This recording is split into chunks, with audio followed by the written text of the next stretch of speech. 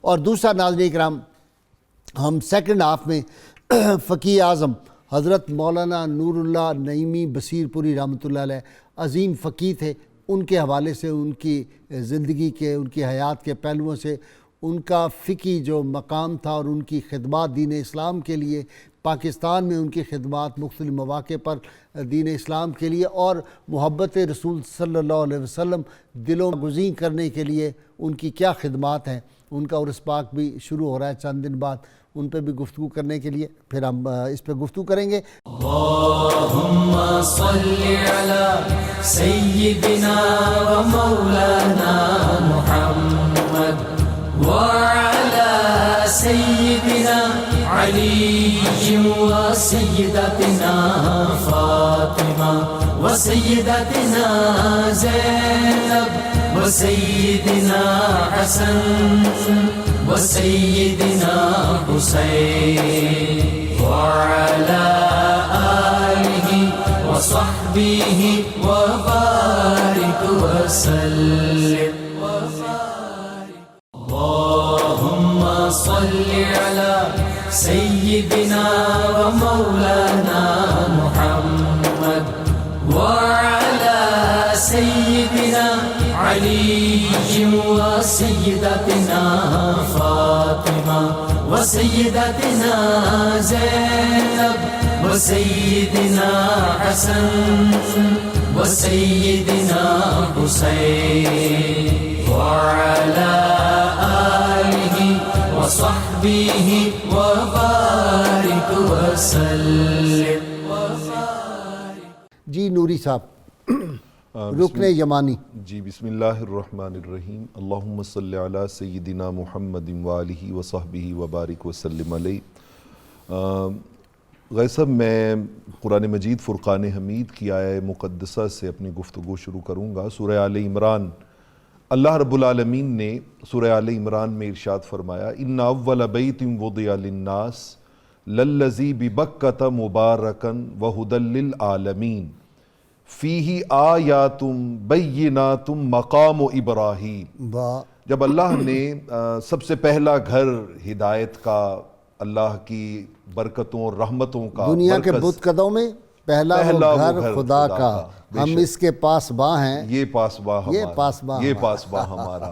کیا شعر یاد آیا. سبحان اللہ سبحان اللہ. بے شک مدت کے بعد یہ ان اول بیت ان کا ترجمہ ہے. واہ، یہ ان اول بیت ان کا ترجمہ ہے. اسکول میں پڑھا ہوا تھا ہم نے، اللہ اور اس کے بعد آج یک دم زبان پہ آ گیا. ماشاءاللہ ماشاءاللہ ماشاءاللہ الحمدللہ.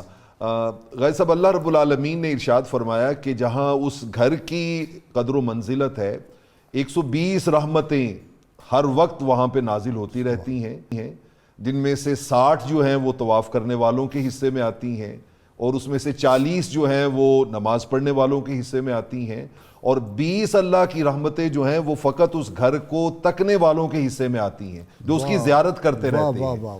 تو اس جگہ پر خالق کونین کچھ ایسی نشانیاں رکھی ہیں کہ جو اللہ رب العالمین نے اس دنیا سے نہیں بلکہ جنت سے بھیجی ہیں. اچھا، فرض اور سنن کے بعد جی جی کعبۃ اللہ کا دیکھنا جو ہے وہ زیادہ اجر ہے اس کا؟ بے شک ایسے ہی ایسے ہی ہے نا، صرف اس کو دیکھنا، صرف اس کی لفظوں زیارت سے افضل ہے. صرف اس کی زیارت کرتے رہنا، یہ بھی آپ کے نام عمل میں عبادت لکھا جاتا ہے. عبادت لکھا جاتا ہے. 360 بت دور جاہلیت میں وہاں پہ رکھے گئے تھے. رحمت کونین صلی اللہ تعالی علیہ وآلہ وسلم جب تشریف لائے، جاء الحق وزہق الباطل ان الباطل کان زہوقا کی صدائیں جب گونجیں، اور وہ لات، منات، ہبل، عزا سارے وہاں سے نکال دیے گئے اور اللہ کے گھر کو پاک کیا گیا، تو تھے وہ بھی پتھر اور ہیں یہ بھی پتھر، لیکن دونوں کی حیثیت میں زمین آسمان کا فرق ہے. وہ نجاست، وہ پلید، وہ شرک، وہ غلاظت، انہیں نکال کے چن چن کے باہر پھینکا گیا. اور ادھر یہ جو پتھر ہیں، کہیں حجر اسود ہے، کہیں مقام ابراہیم ہے، کہیں رکن یمانی ہے، کہیں صفا ہے، کہیں مروہ ہے. ان پتھروں کو اللہ رب العالمین نے نہ صرف رکھنے کا حکم دیا، ان صفا والمروہ من شعائر اللہ، اللہ نے فرمایا کہ یہ میری معرفت کی نشانیاں ہیں، یہ اللہ کی معرفت کی نشانیاں ہیں. اور ادھر دوسرے مقام پہ فرمایا وَمَن يُعَظِّمْ شَعَائِرَ اللَّهِ فَإِنَّهَا مِن تَقْوَى الْقُلُوبِ، کہ جو ان شاعر اللہ کی نشانیوں کی تعظیم کرتا ہے اللہ اسے دلوں کا تقوی عطا فرماتے ہیں. دلوں کا تقوی عطا فرماتے ہیں. تو ناظرین کو یہ بات سمجھ لینی چاہیے کہ یہ جو اللہ کے نیک اور مقبول بندوں سے نسبت رکھنے والے تبرکات ہوتے ہیں، جیسے قرآن میں تابوت سکینہ کا تذکرہ ہے، جیسے قرآن مجید فرقان حمید میں لا اقسم بہذا البلد وانت حل بہذا البلد کی صدائیں ہیں، جیسے قرآن مجید فرقان حمید میں والعادیات ضبحا، ان گھوڑوں کی قسمیں ہیں جو صحابہ استعمال کرتے تھے. تو یہ جو چیزیں صحابہ کرام علیہم الرضوان اور پھر انبیاء کرام علیہم السلام سے نسبت رکھتی ہیں، اللہ نے انہیں اپنی معرفت کی نشانیاں قرار دیا. انہی میں سے ایک رکن یمانی ہے. آپ نے حضرت اویس کرنی کی بات کی کہ اس دیس کی طرف ہونے کی نسبت سے اسے رکن یمانی کہا گیا، تو مجھے وہ حدیث مبارکہ یاد آ گئی. رحمت کونین صلی اللہ علیہ وسلم، جیسے ہم مختلف علاقوں کی مختلف چیزوں کو لوگوں کے سامنے رکھتے ہیں نا کہ جی کٹلری تو فلاں شہر کی ہے، سپورٹس کا سامان تو فلاں شہر کا ہے، اسی طرح ٹوڈا فلاں شہر کا ہے، ٹوڈا فلاں شہر کا ہے، سون حلوہ فلاں شہر کا ہے، مطلب وہ ہر علاقے کی اسپیشیلٹی ہوتی ہے. آقا علیہ الصلوۃ والسلام نے اس سرزمین یمن کو 3 اسپیشیلٹیز عطا فرمائیں. آپ نے فرمایا الحکمت یمانن، حکمت تو پھر یمن والوں کی ہے نا. واہ الفقہ یمانن، سوجھ بوجھ تو پھر یمن والوں کی ہے نا. پھر حضور نے فرمایا الایمان یمانن، ایمان تو پھر یمن والوں کا ہے نا. واہ، ایمان تو پھر یمن والوں کا. یہ محبت کی بات ہے. جو محبت اہل محبت ہے نا وہی سمجھ سکتے ہیں ان کے لطف اور ان کی لذت اور وہ کیف. اور پھر ڈاکٹر صاحب جو لیٹسٹ ریسرچ ہوئی ہے نا اس میں انہوں نے کہا کہ کائنات میں 2 جگہ ایسے ہیں جہاں پہ موسٹ پاورفل انرجی جو ہے اس کا وہ جو ہے نزول ہوتا ہے. اس پہ ریسرچ ہو چکی ہے. ایک کعبۃ اللہ اور دوسرا گنبد خضرا. سبحان اللہ. جی بھائی صاحب بالکل آپ نے درست فرمایا. کعبۃ اللہ کی یہ شان ہے. اللہ رب العزت نے ارشاد فرمایا جعل اللہ الکعبۃ البیت الحرام قیاما للناس. سبحان اللہ. اللہ نے انسانیت کے قیام کو کعبۃ اللہ کے ساتھ مشروط کر دیا ہے. سبحان اللہ. یعنی کعبۃ اللہ کو اللہ نے انسانیت کے قیام کی بنیاد بنایا ہے. اس کا مطلب یہ ہے کہ کعبۃ اللہ کے اوپر اللہ رب العزت کی ان برکات کا نزول ہوتا ہے جو انسانیت کی بقا کی ضامن ہے. ٹھیک. اور اسی لیے جب شاعر اللہ کا ذکر ہوا تو اس کا آغاز کعبۃ اللہ کے ساتھ وابستہ چیزوں سے ہوا. ان صفا والمروہ اور بقیہ بھی ہیں. اور اس کے بعد جب ان کی تکریم کی بات آئی تو فرمایا کہ تم جتنے اعمال کرتے ہو، عبادات کرتے ہو، جو اعمال صالحہ کرتے ہو، ان کا تعلق تمہارے ظاہر کے ساتھ ہے، تمہارے بدن کے ساتھ ہے. لیکن جب تم شاعر اللہ کی تعظیم کرتے ہو تو ان کا تعلق تمہارے قلب کے ساتھ ہے. سبحان اللہ. سبحان. اچھا اب غازی صاحب جب تک قلب جو ہے وہ آپ کے قالب کے ساتھ ہم آہنگ نہ ہو تو عمل نہیں بنتا. ٹھیک. یعنی عمل صالح اس وقت بنتا ہے جب قلب اور قالب دونوں اس عمل کے بارے میں یکجان ہو جائیں. تصوف کی ڈیفینیشن میں یہ ہے کہ جب قلب اور قالب اکٹھا ہونے سیدھ میں ہو جائے، ظاہر اور باطن جب اکٹھے ہوں گے تو اس کے بعد آپ کا عمل صالح قرار پائے گا. گویا شاعر اللہ کی عظمت اتنی زیادہ ہے کہ ان کی تکریم سے آپ اعمال کی قبولیت کی طرف بڑھتے ہیں. آپ کے اعمال اس درجے تک آتے ہیں کہ وہ درجہ قبولیت پا سکیں، کیونکہ اب آپ کے قلب سے اللہ کی اطاعت کا آغاز ہو گیا. آپ کی اطاعت، اللہ کی اطاعت کی خوشبو، اللہ کی اطاعت کی تاثیر آپ کے قلب میں جا پہنچی. رکن یمانی کا ہم تذکرہ کر رہے ہیں تو رکن یمانی انہی شاعر اللہ میں سے ہے. اور غازی صاحب یہ شاعر اللہ کے اوپر تکریم پہ اتنا زیادہ زور قرآن مجید نے دیا، اس کا سبب یہ ہے کہ ذات حق کی جو حرمت ہے اس حرمت کے آگے جو باڑ ہے وہ شاعر اللہ کی حرمت ہے. دیکھیں آپ ایک باغ لگاتے ہیں، کوئی خزانہ رکھتے ہیں تو اس کے باہر ایک حدود قائم کر دیتے ہیں بھی اس سے آگے نہیں آنا. ہم پاکستان میں بھی دیکھتے ہیں جو سینسٹیو پلیسز ہوتی ہیں باہر ایک باڑ لگی ہوتی ہے کہ اس سے آگے نہیں جانا، اس کی تصویر بھی نہیں بنانی، یہاں کوئی ایسی حرکت نہیں کرنی. یہ ریڈ زون ہے. یہ ریڈ زون ہے. کیوں کہ اگر آپ وہاں نہیں روکیں گے تو جو اصل سینسٹیو ایریا ہے وہاں پہ خطا کا امکان باقی رہے گا. دوسری بات، وہاں پہ ہونے والی خطا کا کبھی ازالہ نہیں ہو سکتا. اچھا. ظاہر ہے جب آپ سینسٹیو پلیس پہ جا کے آپ سے غلطی ہو رہی ہے تو اس کا تو ازالہ ہے ہی نہیں، اتنا بڑا نقصان ہو جائے گا. حرمت الہیہ کا جب لحاظ نہ رکھا جائے اور اللہ کی عظمت کا لحاظ نہ رکھا جائے تو غازی صاحب اس کا کوئی ازالہ نہیں ہے. اب اس کے لیے اللہ رب العزت نے انسانیت پہ، اہل ایمان پہ احسان یہ کیا، آگے ایک باڑ قائم کر دی کہ شاعر اللہ کا احترام کرو. اور اچھا اس کا احترام کرنے سے کیا کہ جس نے شاعر کہتے کس کو ہیں؟ نشانی کو. شعیرہ کی جمع ہے علامت کو. جب آپ علامت کی تعظیم کر رہے ہیں تو جس کی وہ علامت ہے اس کی تعظیم کا کیا عالم ہوگا؟ تو جس کی وجہ سے اس کی تعظیم ہے، اس کی عظمت کا کیا عالم ہوگا؟ کا کیا مقام اس کا کیا مقام ہوگا، ان کا ہوگا؟ ادب کیا ہوگا؟ اب آپ اس کے لیے تیار ہو گئے، پھر آپ زندہ نہیں رہ سکتے. بلا اس شبہ. ہستی کی شان میں آپ گستاخی کریں گے تو رائٹ صاحب ہم پہلے کہہ چکے کہ اس کا رائٹ گنجائش ٹو کوئی لائف نہیں. ختم ہو جائے گا. رائٹ ٹو لائف ختم ہو جائے گا. رائٹ صاحب ہم پہلے کہہ چکے نا وہاں پہ گنجائش ہی کوئی نہیں نا معافی کی، وہ تو گنجائش ہی ختم ہو گئی. لائف تو چھوٹی چیز ہے، وہاں تو معافی کی گنجائش ختم ہو گئی. اللہ نے احسان کیا کہ اس سے پہلے آپ کو روک دیا. اس لیے شاعر اللہ کے اندر جو اللہ رب العزت کے ساتھ نسبت رکھنے والے، صالحین کے ساتھ نسبت رکھنے والے، حضور اکرم صلی اللہ علیہ وسلم کی ذات مبارکہ کے ساتھ نسبت رکھنے والے، اسی لیے میں کہا کرتا ہوں نا کہ ناموس رسالت کا جو ایریا ہے یہ نو گو ایریا ہے، اور اس میں جو داخل ہوگا ریڈ زون میں جو داخل ہوتا ہے پھر اس بلا کا شبہ. حل جو ہوتا ہے. پتہ یہ چلا کیوں ہم رکن یمانی کا تذکرہ کر رہے ہیں یہاں، کیوں حجر اسود کا تذکرہ کر رہے ہیں. پتہ یہ چلا کہ رکن یمانی کی تعظیم سکھا کے، حجر اسود کی تعظیم سکھا کے، شاعر اللہ کی تعظیم سکھا کے فی الاصل ہمیں اللہ کی اور اس کے رسول کی تعظیم سکھائی جا رہی ہے. بے شک اس کا سبق دیا جا رہا ہے کہ آپ نے اس تعظیم کا لحاظ رکھنا ہے اور اس مقام کے بارے میں اس کی جو حساسیت ہے، اس کی جو سینسٹیوٹی ہے. ڈاکٹر تنوری، اللہ اور رسول کی تعظیم ایک ہی نہیں ہے؟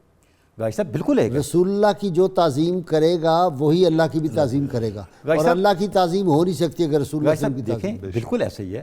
بات یہ آپ اللہ کی تعظیم کیسے کریں گے؟ ایک پہلو بتا دیں جو رسول اللہ صلی اللہ علیہ وسلم کے علاوہ ہو سکتا ہے, ایک بتا دیں, پاسبل نہیں ہے. پاسبل نہیں ہے. اللہ کی اطاعت کیسے کریں گے؟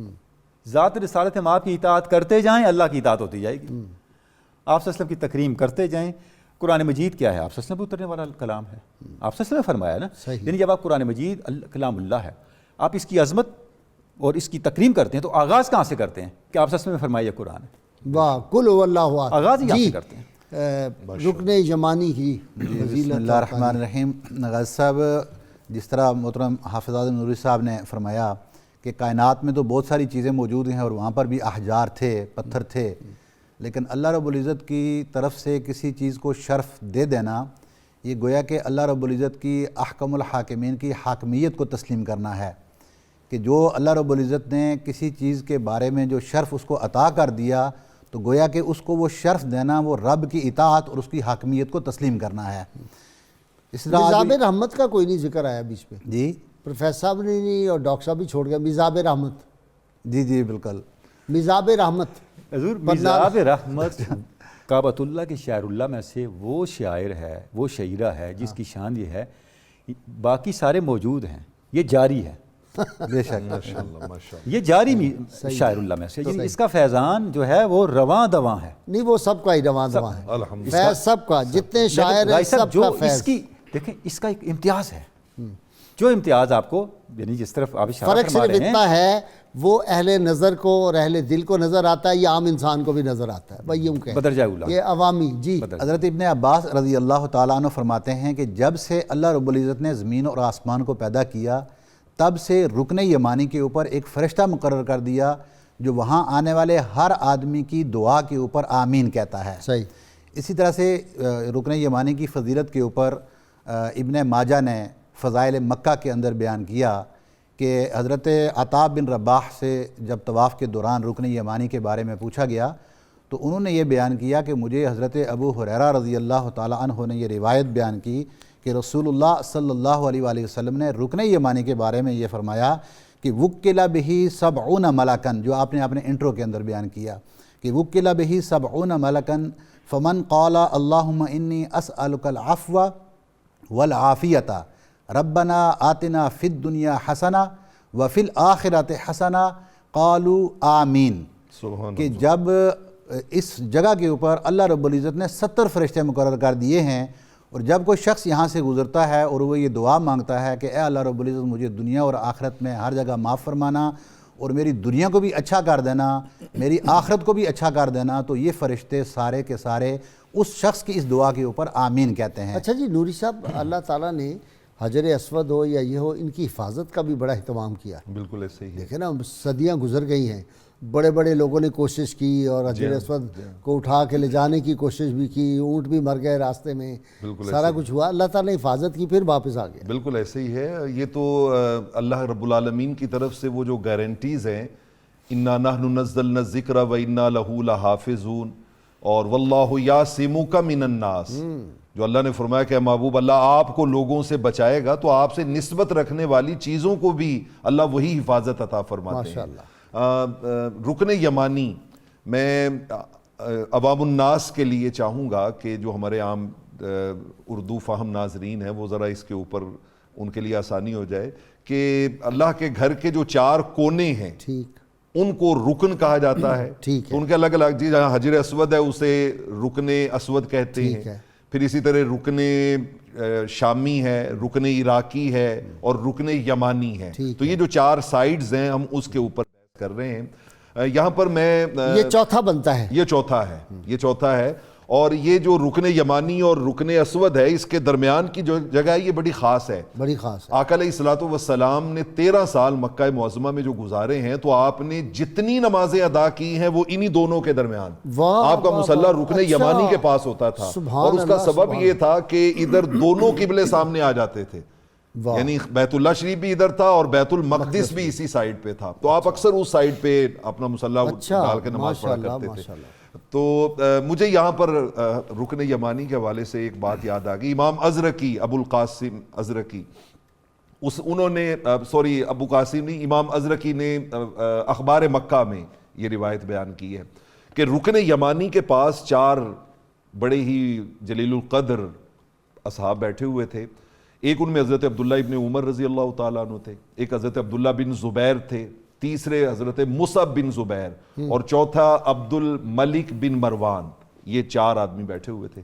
اچھا، چاروں آپس میں بیٹھ کے کہتے ہیں کہ ہم نے رحمت کونین صلی اللہ علیہ وسلم سے سنا ہوا ہے، صحابہ کرام جو تھے، کہ یہ جو رکن یمانی ہے یہ استجابت کی جگہ ہے، قبولیت کی جگہ ہے.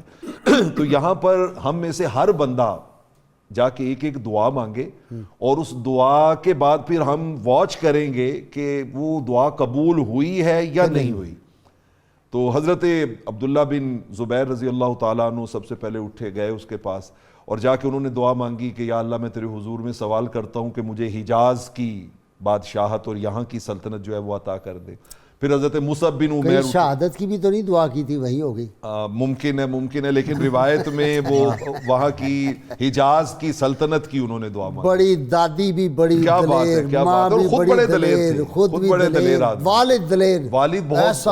حضرت زبیر بن عوام رضی اللہ تعالیٰ عنہ رسول اللہ صلی اللہ علیہ وسلم کے پھوپھی ذات بنتے پھوپھو ذات تھے. اور مکہ معظمہ میں ایسے ہی افواہ پھیل گئی کہ کسی نے معاذ اللہ حضور علیہ الصلوۃ والسلام پہ حملہ کر دیا ہے، شہید کر دیا. تو وہ اپنی تلوار ننگی نکال کے بھاگ کھڑے ہوئے تھے اور انہوں نے کہا تھا کہ میں چھوڑوں گا نہیں جنہوں نے کوئی ایسا کام کیا. قربان جائیں ان کے جذبوں. یہ پورا خاندان ہی بڑا مطلب بڑا دلیروں کا خاندان ہے. تو حضرت عبداللہ بن زبیر رضی اللہ تعالیٰ عنہ نے یہ دعا مانگی. حضرت مصعب بن زبیر رضی اللہ تعالیٰ عنہ نے جا کے دعا مانگی کہ اللہ تو مجھے عراق کی سلطنت جو ہے وہ عطا کر دے. عبد الملک بن مروان اٹھا، اس نے جا کے دعا مانگی کہ یا اللہ تو مجھے شرق و غرب کی سلطنت عطا کر دے. اور حضرت عبداللہ ابن عمر رضی اللہ تعالیٰ عنہ سب سے آخر میں اٹھے اور جا کے وہاں پہ دعا مانگتے ہیں یا اللہ تو مجھے جنت عطا فرما دے. یا اللہ تو مجھے جنت عطا فرما دے. تاریخ میں آتا ہے کہ چاروں نے رکن یمانی پہ کھڑے ہو کے جو دعائیں مانگی تھی اللہ رب العالمین نے چاروں کی دعائیں قبول فرمائی. یعنی حضرت عبداللہ بن زبیر کو بھی سلطنت ملی، حضرت مصعب بن زبیر کو بھی ملی، عبد الملک بن مروان کو بھی ملی، اور حضرت عبداللہ ابن عمر رضی اللہ تعالیٰ عنہ کی تو پھر جنت جو ہے وہ تو کنفرم. قرآن مجید فرقان حمید نے بار بار اس طرف توجہ دلائی. اللہم صلی علی سیدنا و مولانا محمد وعلی سیدنا علی و سیدتنا فاطمہ و سیدتنا زینب و سیدنا حسن و سیدنا حسین وعلى آله وصحبه وبارك وسلم. اللهم صل على سيدنا ومولانا محمد وعلى سيدنا علي وسيدتنا فاطمة وسيدتنا زينب وسيدنا حسن وسيدنا حسين وعلى آله وصحبه وبارك وسلم. ناظرین کرام، ہم ایک ایسی ہستی کا ذکر کرنے کی سعادت حاصل کر رہے ہیں. شکل سے، دیکھنے سے، ان کے لباس سے، ان کی سادگی اور قرات دیکھ کے لگتا تھا کہ قرن اول کا کوئی حجازی اس دور میں آ گیا ہے، اس قافلے سے بچھڑا ہوا. لیکن جب ان کی فقہی بصیرت کو دیکھتے ہیں تو حیران کن بات ہی لگتا تھا کہ ماڈرن جورسٹ ہے، اپ ٹو ڈیٹ. آج کے مسائل، یہ جو انتقال خون کا مسئلہ ہو یا اعضاء کی تبدیلی کا مسئلہ ہو یا دیگر مسائل ہو، ان پہ اتنی گہری نظر. 6 جلدوں میں فتاوی نوریہ جو ہے وہ اس کے جو تھے مصنف تھے. اور ان کی جو سادگی، مجھے تو یہ شرف بھی حاصل ہوا کہ میں نے 1973-74 میں ان کے ساتھ 2 جلسوں میں تقریر کرنے کا موقع بھی ملا. تہمت باندھا ہوا ہے، سادہ کرتا ہے، لیکن ان کا علمی مقام یہ ہے کہ علامہ احمد سعید کاظمی رحمۃ اللہ علیہ ہوں، خواجہ قمر الدین سیالوی ہوں، جسٹس پیر محمد کرم شاہ رحمۃ اللہ علیہ ہوں، یہ سب لوگ ان کا احترام اور ایک محبت کا باہمی رشتہ تھا ان کے علمی مقام کی وجہ سے. اور پھر ان کے شاگردوں میں علامہ احمد علی قصوری رحمۃ اللہ علیہ، منظور شاہ صاحب جن کا حال ہی میں انتقال ہوا ہے سائی وال والے، وہ ان کے شاگردوں میں، علامہ شبیر ہاشمی، علامہ ضیاء الحبیب صابری، علامہ شریف نوری خطیب اعظم لاہور ایک زمانے میں ہوتے تھے، یہ سارے ان کے شاگرد تھے. تو سید اسماعیل شاہ بخاری رحمۃ اللہ علیہ، پیر صاحب کرما والے جو تھے، وہ ان پہ خصوصی شفقت فرماتے تھے اور ان کو بلایا کرتے تھے اپنے پاس. اور یہ ان کے اتنے کام ہیں اور اتنا بڑا انہوں نے بصیر پور میں ایک مدرسہ بنایا ہوا ہے. میں نے ایک دفعہ ان کے صاحبزادے سے کہا کہ اگر حضرت صاحب کبھی لاہور میں آ جاتے تو پھر دیکھتے کہ بڑے بڑوں کے چراغ گل ہو جاتے. وہ اتنی بڑی علمی شخصیت ہے، کوہ صفا ایک علم کا میں کہوں پچھلے دور میں تھے. آج ان کے حوالے سے گفتگو کریں گے. اور ہمارے اعظم نوری صاحب جو ہیں، ان کو تو شاید نسبت آپ مرید ہیں اس خاندان، ان کے مرید ہیں یا ان کے صاحبزادے؟ صاحبزادہ صاحب کی. جی جناب فقیہ اعظم. یقیناً غازی صاحب آپ نے ان کی جن عظمتوں اور جن ان کی زندگی کے مختلف گوشوں پہ بات کی ہے، وہ کسی نے کہا تھا کہ چمن میں پھول کا کھلنا تو کوئی بات نہیں، زہے وہ پھول جو گلشن بنائے صحرا کو. واہ واہ، یعنی یہ وہ پھول تھے کہ جنہوں نے، آپ نے لاہور میں آنے کی بات کی تو انہوں نے ایک بالکل بیکورڈ ایریا، یعنی آج جنگل ہے بالکل، اس وقت واقعتاً جنگل تھا، حقیقت میں جنگل تھا، بیابان تھا، جہاں پہ آپ نے ڈیرا لگایا ہے اور وہاں پہ آپ نے علم کی شمع کو روشن کیا ہے. 1914 میں آپ کی پیدائش ہے اور 1983 میں آپ کا وصال ہے.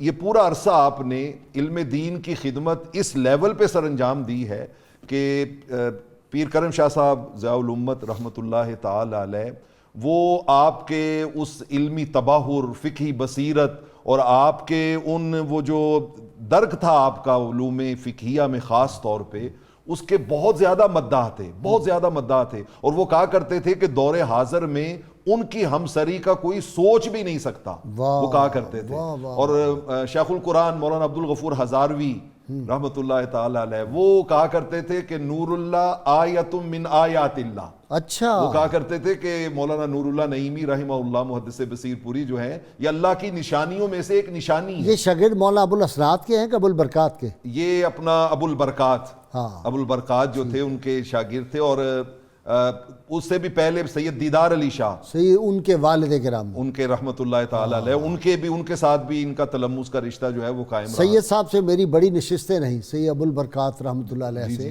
علامہ محمود رضوی سے بڑی محبت کے ہمارے رشتے رہے. الحمدللہ. بلکہ جب آپ یہاں دورہ شریف کر رہے تھے، دورہ حدیث شریف، تو اس وقت سید صاحب کہا کرتے تھے کہ میں نے زندگی بھر علم حدیث پڑھایا ہے، لیکن جو اس بار دورہ حدیث کرانے کا لطف آ رہا ہے وہ کبھی بھی نہیں آیا. اور میں اس بار جو ہے وہ تم سب کو جو دورہ حدیث کروا رہا ہوں وہ صرف اور صرف ان کی وجہ سے کروا رہا ہوں. تو اللہ رب العالمین نے، اور انہوں نے، دیکھیے نا، استاذ کا اپنے کسی شاگرد کو یہ اعزاز دینا یہ بہت بڑی بات ہے. انہوں نے کہا تھا کہ اس وقت پورے ہمارے اس خطے میں فقیہ اعظم پہ منصب پہ اگر کوئی فائز ہے تو حضرت مولانا محمد نور اللہ نعیمی رحمۃ اللہ تعالی. جی فقہی بصیرت ڈاکٹر تنولی جی، جیسے آپ نے بھی ارشاد فرمایا اور پروفیسر نوری صاحب نے بھی اس پہ ذکر کیا، حضرت فقیہ اعظم کی شخصیت کے اندر غازی صاحب ہم دیکھتے ہیں کہ اللہ رب العزت نے غیر معمولی فقہی عبقریت سے ان کو نوازا تھا. 50 سال تک آپ نے فتاوی لکھے اور دنیا بھر سے سوالات آپ کے پاس آتے تھے. اچھا، جب دنیا بھر سے غازی صاحب سوالات آتے تھے تو وہ روٹین کے معاملات نہیں ہوتے تھے، ایسے مسائل پر پوچھا جاتا تھا جو مسائل پہلے دور کے لوگوں کو درپیش نہیں تھے. اس دور کے مسائل موسٹ ماڈرن، اس لیے میں نے کہا ماڈرن جورسٹ، بلا شبہ، کیونکہ قانون آپ کا میدان ہے تو آپ اس کو جس طرح اپریشیٹ کر سکتے ہیں. اب مغرب کی دنیا میں جن مسائل سے لوگ دو چار ہیں، جس طرح کے ایشوز درپیش ہیں، وہ، اور یہاں میں ایک فتوے کا ذکر کرنا چاہوں گا. جب پاک بھارت جنگ ہوئی تو 1965 کی جنگ، تو اس کے بعد 19 اکتوبر 1965 کو آپ کے پاس ایک فتویٰ آیا کہ جنگ میں بہت لوگ زخمی ہوئے اور ان کو خون دینے کا معاملہ ہے، تو اس پہ آپ ہماری رہنمائی فرمائیں. اچھا غازی صاحب، آپ جانتے ہیں کہ یہ وہ زمانہ تھا جب ہمارے علماء پرانی روش پہ قائم تھے اور اسی انداز سے لوگوں کی رہنمائی کرتے تھے. غازی صاحب اس فتوے کا ذکر اسپیشل میں نے اس لیے کیا کہ چونکہ یہ ایک ایسا مسئلہ ہے جو عام آدمی بھی فوراً اس کی نوعیت کو سمجھ جاتا ہے. جب آپ نے اس کا جواب لکھا سب سے پہلے قرآن مجید کی ان ساری آیات کا ذکر کیا جن میں حرمت خون کا ذکر ہے. واہ. چاروں کی چاروں آیات کا ذکر کر کے ان سے ثابت کیا کہ خون سے انتفاع زندگی کی بقا کے لیے ضروری ہے اور جائز ہے. پہلی دفعہ انہوں نے یہ فتویٰ پہلی دفعہ پہلا یہ کیا. اس کے بعد غازی صاحب یہ کیا کہ جو کتب فقہ ہیں ہماری کلاسیکل کتب فقہ جیسے ہدایہ ہے، نور الانوار ہے، تنقیح توضیح تلویح ہے، فتح القدیر ہے، فتاوی عالمگیری ہے، ان سے ثابت کیا کہ ہمارے اکابر فقہا کا بھی یہ موقف ہے کہ انسانی اجزاء سے انتفاع ہو سکتا ہے. یعنی انسان کے جسم کا جو حصہ ہے کوئی جیسے بال ہے، دانت ہے، کوئی اور حصہ ہے، اس سے اگر کسی دوسرے کی زندگی کو فائدہ ہو سکتا ہے تو فائدہ دیا جائے. اب یہ بہت مشکل ہے کہ آپ اپنے موقف پہ ویسا ہی موقف اکابر فقہا کا لے آئیں. یعنی یہ دیکھیے یہ چیز آپ کو اعلیٰ حضرت میں نظر آتی ہے، اعلیٰ حضرت میں نظر آتی ہے. بہت بڑی بات. اچھا اس کے بعد غازی صاحب کیا کیا، پھر شامی اور حموی علی الاشباع اور فتاوی عالمگیری سے ثابت کیا کہ خون سے بیماری کا علاج جائز ہے. اچھا جی، بیماری کا علاج. فرماتے ہیں مجھے یہ بتائیں کسی کی جان جا رہی ہے اس سے بڑی بیماری کیا ہو سکتی ہے. بھائی واہ. اچھا اس میں ایک جملہ فرمایا آپ نے. اچھا فرمایا غازی کی جان بچانا بہت ضروری ہے. اللہ کیونکہ جنگ کے ریفرنس میں فتویٰ آیا تھا. سبحان اللہ. جنگ کے ریفرنس میں یعنی سوال میں یہ لکھا تھا کہ جنگ ہمارے غازی زخمی پڑے ہیں، خدا کرے ہمارا غازی سلامت رہے. تو ان کے لیے خون کے معاملات ہیں، خون لینے کے، تو اس پہ ایک کنفیوژن ہے. آپ اس پہ رہنمائی فرمائیں. تو فرمایا بیماری کا علاج جب شامی اور اتنے بڑے ہمارے فقہا فرما رہے ہیں انسانی خون سے جائز ہے تو غازی کی جان بچانے کے لیے کیوں نہیں جائز. اچھا اب دیکھیں براہ راست انہوں نے وہاں سے ثابت کر دیا. اچھا اب جب احادیث پہ آتے ہیں غازی، اچھا اس پہ انہوں نے پھر یہ آیت تھی وتعاونوا علی البر والتقوی. یہ بر اور تقوی کے سب سے بڑا تعاون یہ ہے کہ آپ اس شخص کی جان بچا رہے ہیں جس نے آپ کی جان بچانے کے لیے اپنی جان کو خطرے میں ڈالا. سبحان اللہ. آپ اس کی جان بچا رہے ہیں. سبحان اللہ. اچھا اب حدیث پہ آئے تو آپ فرمایا کہ جب اچھا اب اس کے اوپر جو سب سے بڑا غازی صاحب اعتراض تھا، اور یہ جو آپ نے ٹرانسپلانٹیشن کی بھی بات کی، اس پہ بھی جو سب سے بڑا اعتراض کیا جاتا ہے کہ اس میں انسانیت کی توہین ہے. کہ جب آپ ایک آدمی کا عضو لے کے دوسرے کو دے رہے ہیں تو مسئلہ یہ توہین تو تب ہے جب آپ انسان کا عضو لے کے غیر انسان کو لگائیں. ٹھیک ہے. انسان کے عضو سے انسان کو بچا رہے ہیں تو انسان کی تکریم ہے. بالکل ٹھیک. جیسے ایک شخص مر رہا ہے اس کی وہ آنکھ لیور کا کاٹ کے تھوڑا سا حصہ لگا دیتے ہیں. اچھا اب لیور لگا دیتے ہیں بائی دی. اچھا اب وہ جس شخص کو چاہیے تھا اس کے اندر نقص ہے نا، تو اس کے نقص کو پورا کر کے آپ اس کی تکریم بڑھا رہے ہیں کہ کم کر رہے ہیں. گویا یہ اس کا جو اس کی تکریم کو پورا کر رہا ہے تو یہ تکریم بڑھا رہا ہے، کم نہیں کر رہا. اب اس کے اوپر حدیث سے جب مثالیں لے کے آئے، اس سے ایک آرگومنٹ اور بڑا زبردست، لوگ اس سے توجہ نہیں کرتے. رحمت کونین صلی اللہ علیہ وسلم نے ایک صحابی کو پچھنے لگوائے اور ان کو خون دیا کہ یہ جا کے اسی طرف آ رہا ہوں. جگہ رکھ. اچھا میں اسی طرف آ رہا ہوں. ہاں تو وہ خون انہوں نے پی لیا. یہ حدیث لے کے آئے. ہاں حضرت فقیہ اعظم یہ حدیث لے کے آئے. اچھا سبحان اللہ. ان کا فیض شروع ہو گیا. غازی کا ذکر اپنے فتوے میں کر دیا ہے. ان کا فیض شروع ہو گیا. غازی صاحب انہوں نے غازی کا ذکر اپنے فتوے میں کر دیا تو مماثلت فکری تو شروع ہو جائے گی نا. تو فرماتے ہیں جب آپ نے خون آپ دیا تو آپ نے صحابہ کا نام بھی لکھا، سیدنا علی مرتضیٰ، حضرت ابو طیبہ، حضرت عبداللہ ابن زبیر نے وہ خون تبرک کے طور پہ نوش کر لی اور آپ صلی اللہ علیہ وسلم نے اس پہ ناراضگی کا اظہار نہیں فرمایا. تو اس کا مطلب کیا ہوا کہ ایک دروازہ کھلا کہ خون انسانی سے انتفاع منع نہیں ہو سکتا. اس کی ممانعت نہیں ہو سکتی. اچھا اس کے بعد پھر ایک اور حدیث پاک ہے جس کو آج تک غازی صاحب ہم اخلاقیات کے زمرے میں رکھتے ہیں. حدیث مبارک ہے، ارشاد آپ صلی اللہ علیہ وسلم ارشاد فرماتے ہیں المؤمن للمؤمن کالبنیان یشد بعضہ بعضا، کہ مومن کے لیے دیوار کی طرح ہے، اس کا ایک حصہ ایک دوسرے حصے کو مضبوط کرتا ہے. ٹھیک. پھر فرماتے ثم شبک بین اصابعہ، آپ صلی اللہ علیہ وسلم اپنی انگلیوں کو اس طرح کر لیا. فقیہ اعظم فرماتے ہیں کہ جب ایک مومن دوسرے مومن کو خون دیتا ہے تو وہ کیا کرتا ہے؟ واہ، اس سے جڑ جاتا ہے. اللہم صلی علی سیدنا و مولانا محمد وعلی سیدنا علی و سیدتنا فاطمہ و سیدتنا زینب وسيدنا حسن وسيدنا حسين وعلى آله وصحبه وبارك وسلم.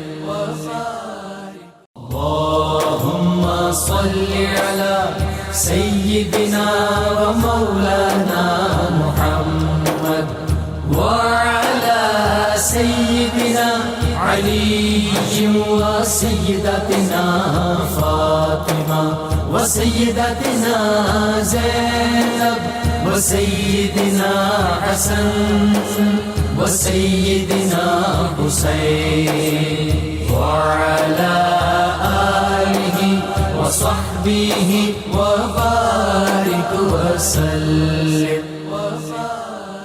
ڈاکٹر تنوری صاحب، رکن یمانی کی بھی تھوڑی سی بات پھر دوبارہ اس طرف آ جائیں کہ یہ جو ہر شے جو ہے وہ کہتے ہیں کہ اس سے انرجی نکلتی ہے، کوئی پتھر ہو، کوئی دیوار ہو، کوئی شجر حجر، وہ ایمٹ کرتا ہے، اس سے ہوتی ہے ریڈیشن نکلتی. یہاں کی ریڈیشن کا کیا سلسلہ ہے؟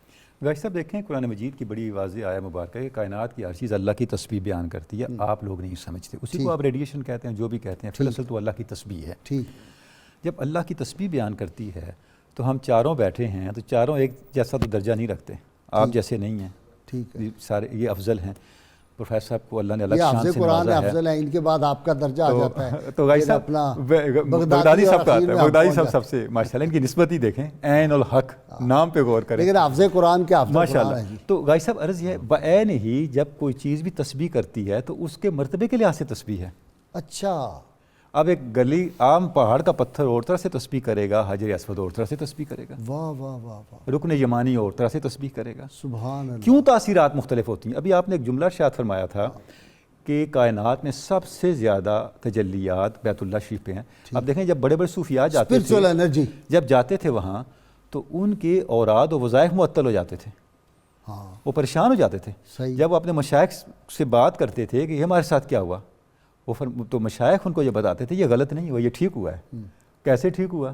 فرائض کے علاوہ کچھ ہو نہیں سکتا، اس لیے ٹھیک ہوا کہ بیت اللہ پر اللہ کی تجلی ذاتی ہے.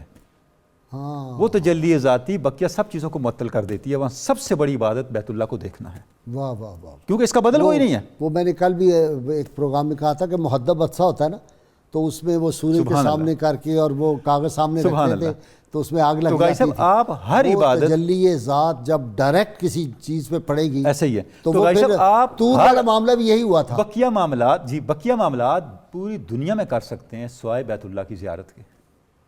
یہ ایک ایسا عمل ہے جو آپ بیت اللہ شریف میں ہی کر سکتے ہیں. بالکل صحیح. رکن یمانی ہی رکن یمانی ہے، حجر اسود ہی حجر اسود ہے، اس کا کوئی بدل نہیں ہے. ٹھیک ہے. تو جس طرف آپ اشارہ فرما رہے ہیں، تو جو رکن یمانی کی تسبیح ہے اللہ کی، ظاہر ہے اس کی برکات الگ ہیں، ان برکات کی مماثلت کسی کے ساتھ نہیں ہو سکتی. اسی طرح گنبد خضرا وہاں اس جو سے بڑھ کر ہے ہے، مواجہ شریف کے وہ اس سے بڑھ کر ہے کہ آپ صلی اللہ علیہ وسلم یہاں کیا فرما ہیں.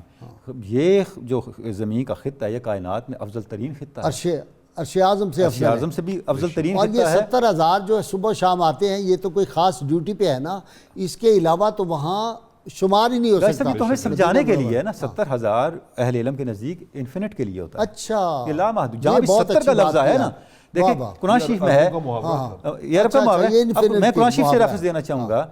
منافقین کے بارے میں ارشاد ہوا کہ اے میرے رسول اگر آپ ان کے لیے 70 مرتبہ بھی استغفار کریں تو بخشش نہیں ہوگی، تو کیا مطلب 71ویں مرتبہ پہ ہو جائے گی؟ صحیح بات ہے. مطلب ہے کہ جتنی مرتبہ بھی کریں یہ آپ کے گستاخ کی مغفرت نہیں ہونی. تو 70 انفینٹ کے لیے ہوتا ہے، لامحدود کے لیے ہوتا ہے. ٹھیک ٹھیک ٹھیک. تو 70,000 کا مطلب یہ ہے کہ وہاں اتنے ملائکہ آتے ہیں کہ انسانی عقل ان کا احاطہ نہیں کر سکتی. ٹھیک ٹھیک ٹھیک ٹھیک. یہ مراد ہے.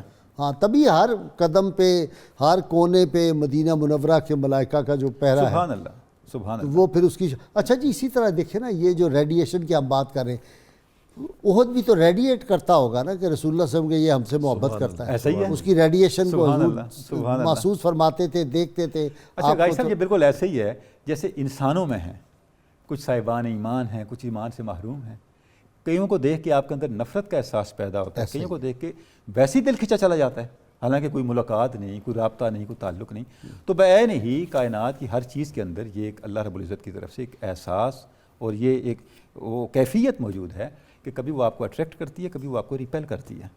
تو وہی بہت جو شکریہ. 2 پہاڑوں کا آپ نے ذکر فرمایا ہاں. تو وہ پہاڑ ذکر بھی پھر اسی زمرے میں ہمیں. اچھا وہ بھی پتہ ہے آپ کو کہ آپ نے فرمایا یہ دوسرا پہاڑ جو ہے یہ ہم سے نفرت کرتا ہے، ہم اس سے غازی صاحب اگر سلیمان علیہ السلام سمجھتے ہیں ہوا کی زبان کو اور پرندوں کی زبان کو تو خاتم الرسول کیوں نہ سمجھیں گے؟ ہاں ٹھیک ہے. نوری صاحب آپ کا بہت شکریہ، ڈاکٹر تنولی آپ کا، بغدادی صاحب آپ کا شکریہ. ناظرین کرام، کتاب الشفا سے نسخہ جی شدید غصہ کو دور کرنے کا عمل ہے. اگر کسی شخص کو شدید غصہ آتا ہو تو 11 بار اعوذ باللہ من الشیطان الرجیم پڑھ کر اپنے آپ پر دم کر لے، انشاءاللہ بہت جلد غصہ ختم ہو جائے گا. اور شرط یہ ہے کہ اول و آخر کوئی بھی درود پاک جو آپ کا آتا ہو کم از کم 11 مرتبہ ضرور پڑھیں.